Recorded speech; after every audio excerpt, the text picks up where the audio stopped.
First, thank you for spending your time with us. Last year at Rero during an Open Youth Council program, we spoke to you about the Sapele support and you gave us insights as to the bill and how it's gone. We want to get updates on that issue. Okay,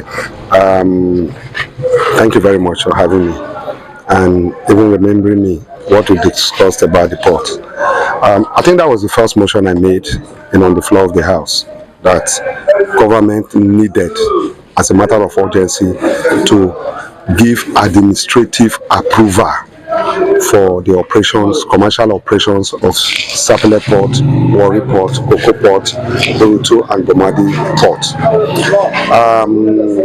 After then, in the 2025 budget, in my contribution, elaborately, I made, the reasons why those ports, should start working. Government that many years ago established this port had reasons why they commissioned, commercial activities in all these ports.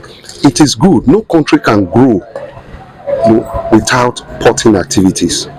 We cannot congest every load, every product that comes to Nigeria to Lagos, and yet after 4-5 months of arrival of goods, they are yet to be cleared because of congestions, Apapa road blockage, and so on and so forth. When we can actually, and many of those goods, 70% of those goods are coming towards the eastern and south part, of Nigeria.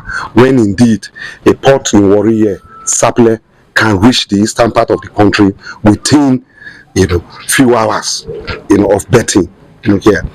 I noticed also that when government wants to bring very big pipes, that they will use to carry crude from Delta here to the north, they bring them through the Warri Port. So the argument that Warri Port cannot take vessels is a lie. It's not correct. The flour mill here, they are bringing all their products, through the Sapele, port. So I don't see the reason why we cannot. That's why I'm using the word give administrative approval to the operation. There's nothing else. Even the issue of the bigger vessels as to the breakwaters, government can do the breakwaters, for us, so that all these ports, can become functional. See, in the days where we were born in Sapele and the Sapele port was working, so many persons are engaged, in one or two ways, doing business, in the port. Why can't we get back, to that same situation?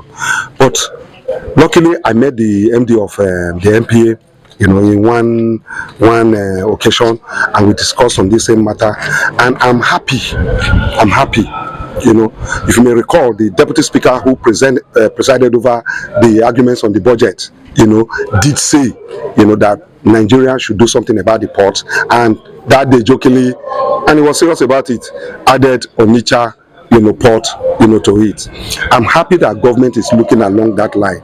In the recent time, a delegation has come to visit, His Excellency, our governor of Delta State, and indeed traditional rulers and people connected to where these sporting activities, are located. So it's a welcome development. For me, I can sacrifice anything politically for those ports, to work. If stopping to become a member of the House of Rep today,